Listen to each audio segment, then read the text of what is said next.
Minasan, hajime mashite, watashi no namae wa Nadine Nursagi desu. Jakarta dai 110高校の3年生です。私の趣味は料理です。私は18歳です。よろしくお願いします。Hai Minasa, Hajime Maste, Watashi no namae wa Muhammad Raffi Nur Farades. Jakarta dai Haikyuu Jukoku no Sane shi desu. Watashi no Sumi wa Renbu desu. Watashi wa Jukyu desu. Yuruku onegai shimasu. Hai minasan, hajime mashite, watashi no namae wa Rian Sekretaris desu. Jakarta dai Hyuku Jukoukou no Sanensei desu. Watashi no Sumi wa Gemu desu. Watashi wa Hatachi desu. Yoroshiku onegai shimasu. Apa itu pola hidup sehat? Pada webinar Gizi Seimbang untuk Remaja tahun 2023, Dr. Johanna Simanjuntak, SPGK, dari Persatuan Dokter Gizi Klinik Indonesia atau PDGKI, menjelaskan bahwa setengah piring makan sebaiknya diisi sayur dan buah segar, sementara sisanya terdiri dari karbohidrat kompleks dan protein rendah lemak. Dalam pernyataan resmi tanggal 12 Februari 2024, Kepala BKKBN Dr. Hasto Wardoyo, SPOG, menyampaikan bahwa pola hidup sehat dapat dimulai dari konsumsi makanan bergizi, membatasi gula dan garam, serta melakukan aktivitas fisik rutin untuk menjaga fungsi tubuh secara optimal.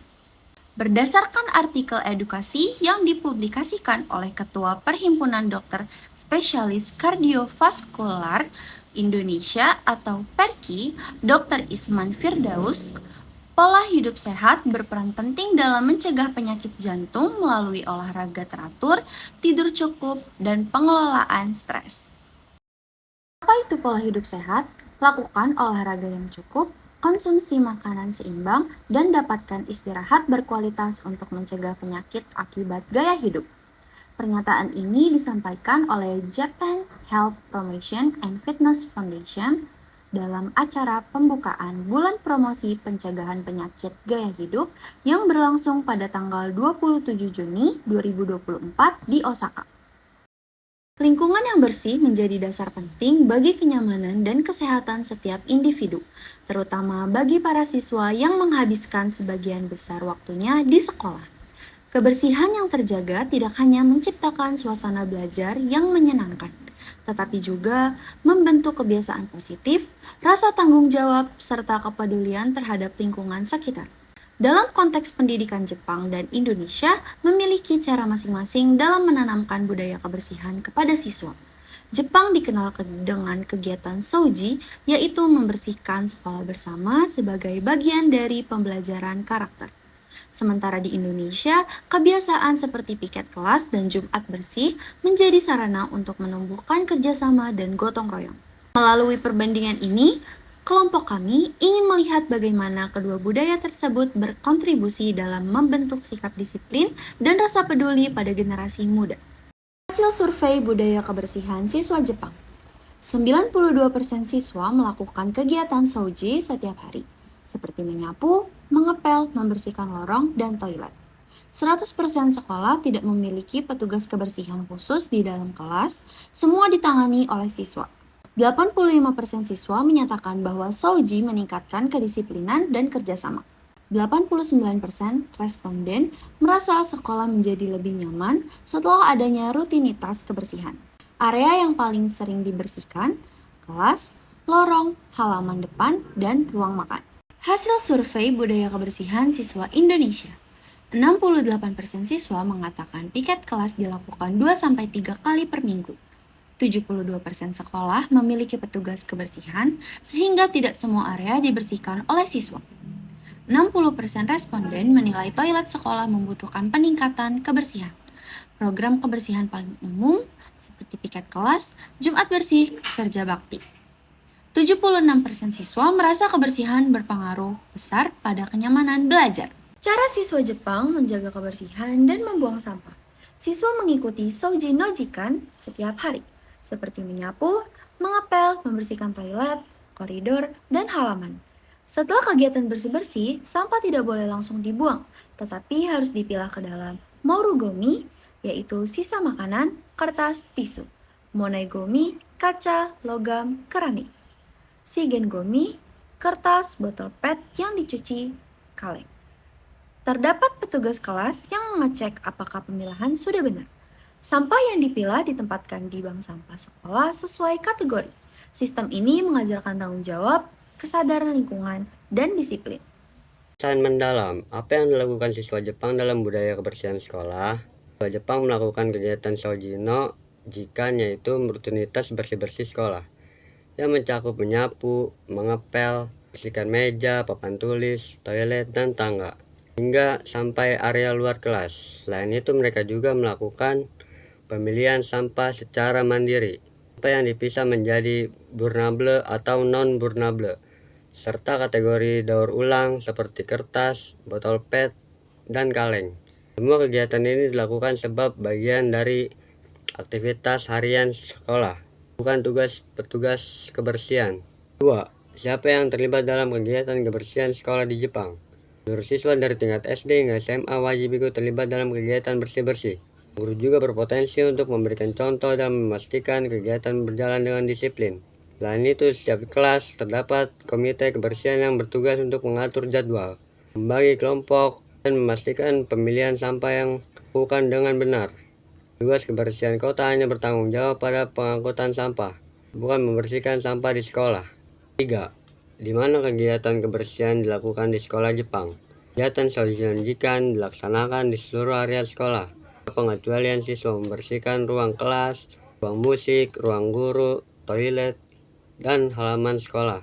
Untuk sampah, sekolah menyediakan area pengumpulan sampah khusus dengan wadah terpisah, sehingga pemilihan dapat dilakukan di tempat yang ditentukan. 4. Kapan siswa Jepang melakukan kegiatan kebersihan sekolah? Kegiatan kebersihan di sekolah setiap hari, selama sekitar 10 menit sampai 20 menit.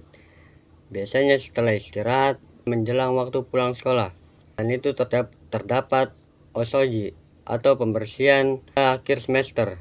Jadwal tugas kebersihan dibuat bergilir sehingga setiap siswa mendapatkan tanggung jawab membersihkan berbagai area. Maksud pemilihan sampah. 5. Mengapa siswa Jepang dibiasakan membersihkan sekolah sendiri? Tujuan utama kegiatan Shojinandika adalah membentuk karakter siswa agar disiplin, tanggung jawab, dan memiliki rasa kepemilikan terhadap lingkungan bersama. Dalam membersihkan sekolah siswa sendiri, siswa belajar bahwa menjaga kebersihan adalah tugas semua orang, bukan hanya petugas tertentu.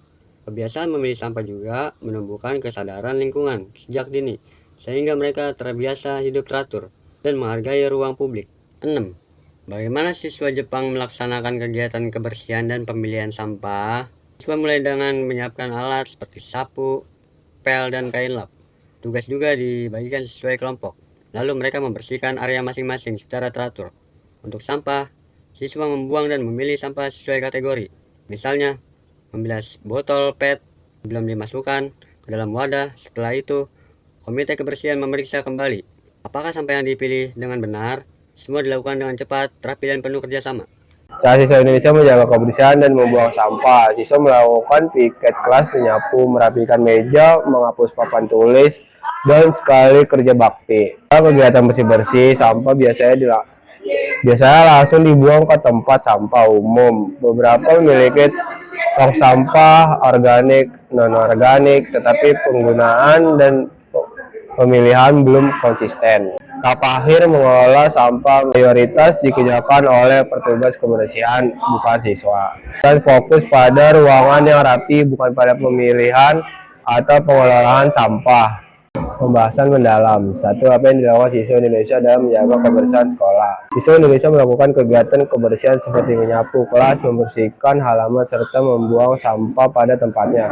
Di beberapa sekolah terdapat jadwal piket harian yang mengatur tugas siswa membersihkan kelas sebelum pelajaran dimulai dan setelah jam pulang. Namun pemilihan sampah belum selalu menjadi kebiasaan meski beberapa sekolah sudah mulai menerapkan pemisahan sampah organik dan anorganik. Yang kedua, siapa yang terlibat dalam budaya kebersihan sekolah di Indonesia. Dan kebersihan dilakukan oleh seluruh siswa melalui piket kelas didampingi oleh guru piket atau wali kelas.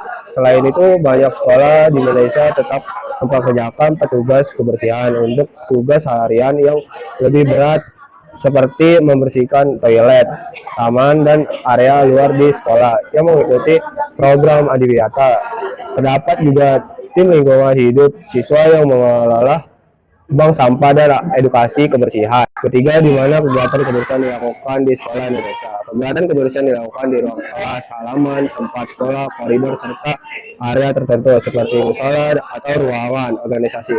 Tempat sampah biasanya tersedia di beberapa titik strategis, tetapi tidak semua sekolah memiliki tempat sampah terpilih. Beberapa sekolah di Batam menyediakan area khusus bank sampah untuk mengumpulkan sampah plastik dan kertas yang dapat didaur ulang. 4. Kapan siswa Indonesia melakukan kegiatan kebersihan? Siswa biasanya melakukan piket setiap pagi sebelum pelajaran dimulai, serta sekolah kelas berakhir. Untuk merapikan ruangan pada hari tertentu, sekolah juga mengadakan kegiatan gotong royong atau kerja bakti bersama di hari Jumat atau Sabtu.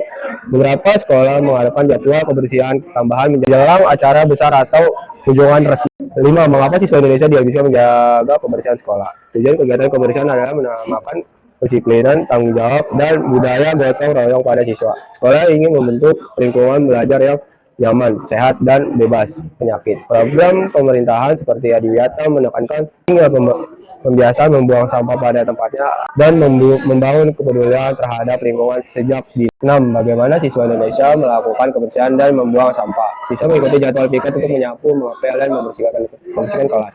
Mereka membuang sampah ke tempat sampah yang telah disediakan meski pemilihan sampah belum merata di semua sekolah. Di sekolah yang menerapkan pendidikan lingkungan, siswa diajarkan memisahkan sampah organik dan anorganik dan daur ulang, serta mengumpulkan plastik dan kertas untuk bank sampah. Guru mendampingkan untuk memastikan kegiatan kebersihan berjalan tertib. Perbandingan sisi baik dan kurang di sekolah Jepang.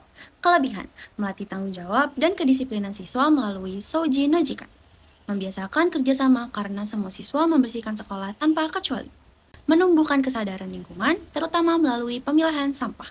Kekurangan, beberapa siswa merasa terbebani karena harus membersihkan area yang berat seperti toilet. Kegiatan ini kadang mengurangi waktu istirahat siswa. Perbandingan sisi baik dan kurang di sekolah Indonesia. Kelebihan, menumbuhkan budaya gotong royong melalui piket dan kerja bakti. Mendorong sekolah mengelola pemilihan sampah, bank sampah, dan kebersihan lingkungan. Membantu pembentukan kedisiplinan siswa dalam menjaga ruang kelas. Kekurangan, konsistensi pelaksanaan piket sering kurang karena tidak semua siswa terlibat aktif. Tidak semua sekolah memiliki fasilitas pemilihan sampah sehingga kesadaran lingkungan belum merata. Di sini saya akan memberikan pendapat pribadi saya. Budaya kebersihan di sekolah-sekolah Jepang menunjukkan bahwa kebersihan bukan sekadar aktivitas rutin, melainkan bagian dari pendidikan karakter yang terintegrasi. Melalui Souji no Jikan, siswa dibiasakan untuk menjaga dan merawat lingkungan sekolah secara langsung, sehingga tumbuh rasa tanggung jawab, disiplin, dan kepedulian terhadap ruang bersama. Sebaliknya, sekolah-sekolah di Indonesia sebenarnya sudah memiliki dasar budaya kebersihan, tetapi penerapannya belum seintensif Jepang. Banyak siswa masih melihat urusan kebersihan sebagai tugas petugas sekolah, sehingga keterlibatan pribadi belum sepenuhnya terbentuk. Jika budaya kebersihan di Indonesia dapat lebih menekankan partisipasi aktif siswa, kualitas kebersihan sekolah dan kesadaran lingkungannya berpotensi berkembang lebih kuat dan konsisten. Menurut saya, pendidikan di Jepang terasa lebih menekankan pembentukan karakter seperti disiplin dan bertanggung jawab dibandingkan di Indonesia yang masih fokus pada teori. Budaya belajar juga lebih kompak dan kerjasama, sementara di Indonesia cenderung individual. Kurikulum Jepang terlihat lebih fleksibel dan memberikan ruang kegiatan ekstrakurikuler yang beragam sehingga siswa bisa mengembangkan minatnya. Selain itu, kedisiplinan di Jepang yang cukup ketat menurut saya membantu membentuk kebiasaan belajar yang lebih teratur, berbeda dengan Indonesia yang masih cukup longgar. Menurut saya budaya kebersihan di Jepang memang terlihat jauh lebih kuat sejak kecil. Mereka sudah diajarkan bahwa menjaga kebersihan itu bagian dari moral dan tanggung jawab bersama, apalagi pengaruh Shinto dan Buddha yang menekankan kesucian. Tambah lagi fasilitas publik mereka sangat mendukung sehingga warganya terbiasa disiplin dan sadar lingkungan. Sementara di Indonesia sebenarnya nilai kebersihan juga penting, terutama dalam Islam dan tradisi tertentu, tapi penerapan belum merata. Banyak orang hanya fokus menjaga kebersihan di rumah, sementara lingkungan sekitar sering terabaikan. Fasilitas umum pun masih kurang memadai. Jadi perilaku buang sampah sembarangan masih sering terjadi. Menurut saya, Pak. Kesadaran dan fasilitas perlu ditingkatkan supaya budaya kebersihan bisa lebih kuat seperti di Jepang. Kesimpulannya, budaya kebersihan di sekolah Jepang dan Indonesia menunjukkan bahwa biasa menjaga lingkungan dapat dibangun melalui rutinitas yang teratur. Di Jepang, Shouju Nojiko membuat seluruh siswa membersihkan sekolah dan memilih sampah setiap hari, sehingga terbentuk karakter disiplin, mandiri, dan memiliki rasa pemilikan terhadap ruang bersama. Sistem ini berjalan konsisten karena didukung pendidikan moral dan fasilitas pemilihan sampah yang jelas. Di Indonesia, kebiasaan kebersihan berkembang melalui piket kelas, kerja bakti, dan program adiwiyata yang mendorong pengelolaan sampah di sekolah. Meskipun penerapannya belum merata, nilai gotong royong menjadi kekuatan utama dalam menjaga lingkungan sekolah. Perbedaan ini menunjukkan bahwa setiap negara memiliki pendekatan yang berbeda tetapi tujuan akhir yang sama, membentuk siswa yang bertanggung jawab, peduli kebersihan, dan sadar lingkungan.